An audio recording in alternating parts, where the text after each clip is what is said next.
Well, I'm back with another mediocre and obscure basketball game. This is Pat Riley Basketball on the Sega Genesis. And let me tell you, it is what it is.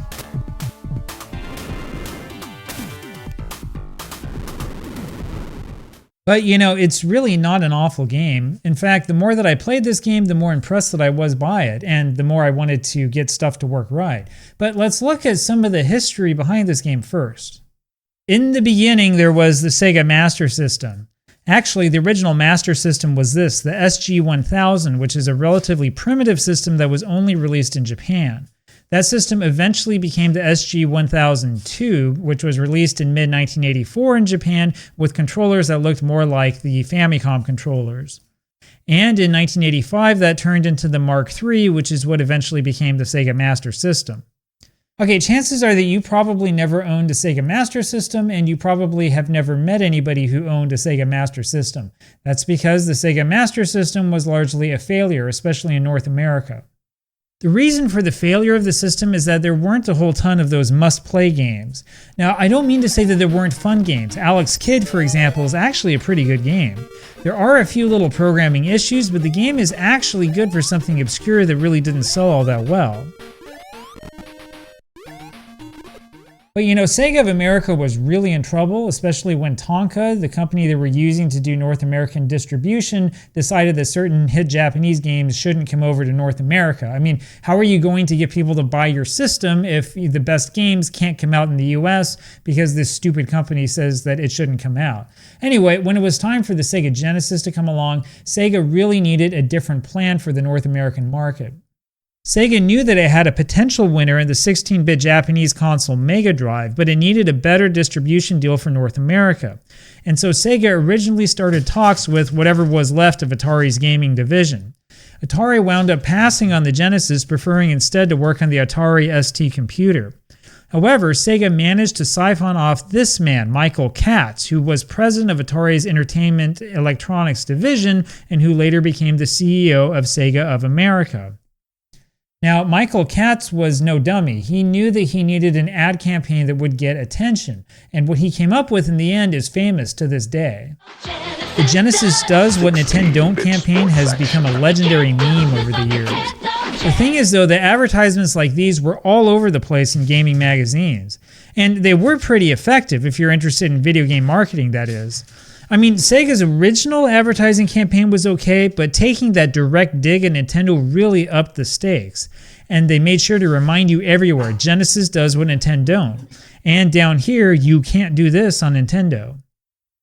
Now, a viral advertising campaign is one thing, but you've also got to have like a really good hook for gamers, something to really draw them in instead of just making them laugh at the TV commercial or magazine ad or whatever. And that's where Michael Katz really stands out. Around the time Katz took over as CEO, he entered into discussions with Michael Jackson about a possible video game series. This became Michael Jackson's Moonwalker, an arcade game that eventually came out in 1990. However, it's pretty clear that the idea of working directly with celebrities was really appealing to Katz. Now, you have to remember, this is a time when video games were still pretty generic. The few video game magazines that existed didn't really give honest game reviews, and most of them didn't even have a rating system. So the only way that you could attract attention to your games was through creative advertising, something like, using a celebrity's name. So, for example, companies like Acclaim would use the WWF name to sell really crappy wrestling games. LJN was making awful video games based on popular movie franchises. The general idea was that kids loved video games, so let's just give them a video game without worrying about the quality. Anyway, that's where Sega got the idea of using celebrity names for its sports games. Tommy Lasorda Baseball was the first Genesis game to use this strategy. There was also an Arnold Palmer golf game. And of course, there was Joe Montana Football, a celebrity endorsement that cost Sega a lot of money. And Electronic Arts chipped in by licensing John Madden, a former football coach who was a somewhat popular commentator at the time. Now, you'll notice that none of those people were actually like active players other than Joe Montana. And the report is that Sega paid Joe Montana something like $1.4 million per year for the rights to his name and likeness. I'm guessing that Tommy Lasorda and Arnold Palmer were a little bit cheaper. Anyway, Sega wanted to make a basketball game, and so it got the rights to Pat Riley's name. And that's where Pat Riley's basketball comes from. Well, that also helps explain why they decided to use Pat Riley to be the name of the game. I mean, you would think that they would want somebody more recognizable, like, I don't know, Patrick Ewing, but Riley was almost certainly the most cost-effective option that Sega had. Anyway, the game itself is actually okay, but there also seems to be a story behind that. Back in the Sega Master System days, there was this game called Great Basketball. This is far from the best 8-bit basketball game out there, that's for sure.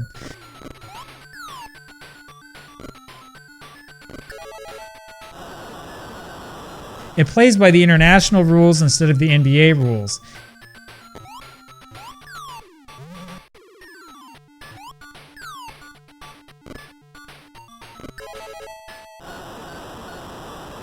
And it's not exactly double dribble.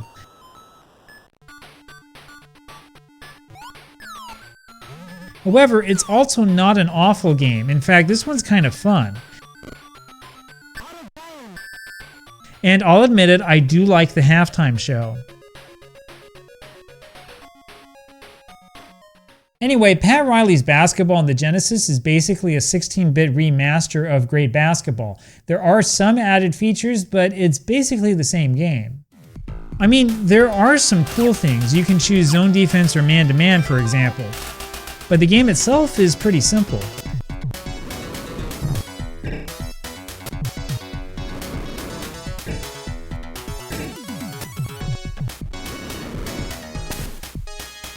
One thing you'll notice right away is that it's way too easy to have the ball stolen. On defense, you basically run over to the other player and you spam the C button.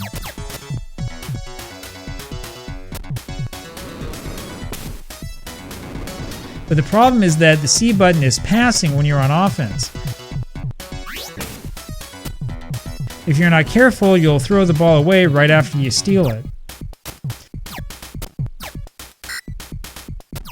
Now, this is really a bizarre problem, especially since the controller has, 3 buttons to work with. I mean, mine has 6, right? But it's got 3 buttons in general. And I mean, I read through the manual, and the honest truth is that the A button does basically nothing in the game. That's one way that you know that this actually was originally a Sega Master System game, because that system only had 2 buttons. But this is not an awful game.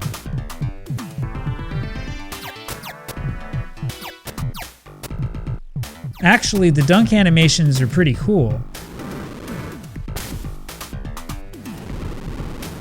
And the dunking system is pretty well done.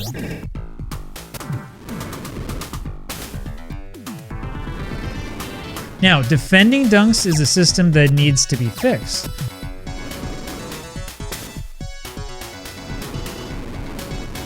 But it's really not bad overall.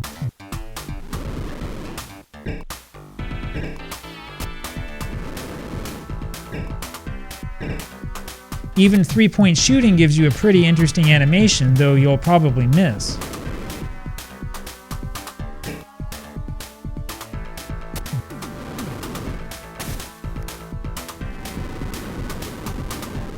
Well, when I played this game, I found myself really getting into it. Despite its flaws, it actually is a lot of fun. One bit of advice I have is to stay away from zone defense. When we were playing zone, we always had 2 or 3 guys hanging out in the offensive end of the court for some reason. It's hard to pass the ball to them without it being stolen.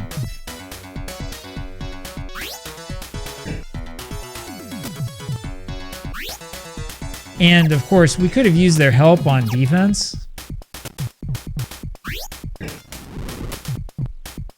So the other cool thing about this game is the way that the ball is inbounded. I swear, my players take 2 steps over the line before they pass it.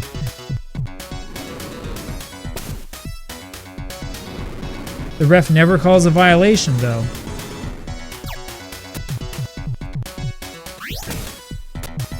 There are a few fouls in this game, though I didn't see a single free throw, and the fouls seem to come completely at random. But you know, that's not a problem. I mean, fouls suck anyway, right? It's fine if we just get rid of them as far as I'm concerned. I mean, let the players fight. Anyway, the overall flow of this game should remind you of another game.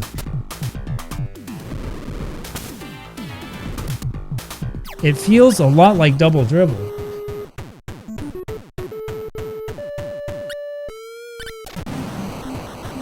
Of course, I don't know if there are any corner three-point glitches in the Pat Riley game. The biggest glitch is probably the fact that you can get uncontested fast break dunks on almost every possession. But the game still feels a lot like Double Dribble. In fact, Pat Riley's game feels more like Double Dribble than the Genesis Double Dribble game.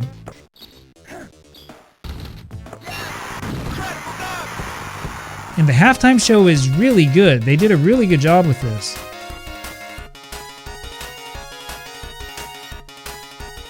Is it a perfect game though? No, it's pretty clearly not. Now, there's no license here at all, of course. You only have 8 teams to choose from, and you can't play a season, only a tournament. 2 years later, Tecmo NBA Basketball gave you a season option on the NES. And honestly, the gameplay in that game is better than this one, and it's less random.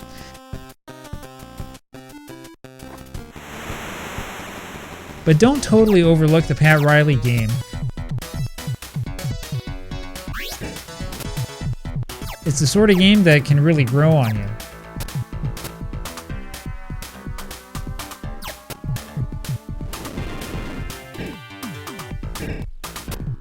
Anyway, there you have it. I mean, this is nothing like the NBA Live series or the NBA Jam games or anything like that. But for a basketball game that came out in 1990, this is actually a really good game, and it really is a lot of fun today. I recommend going back and playing it if you have the chance.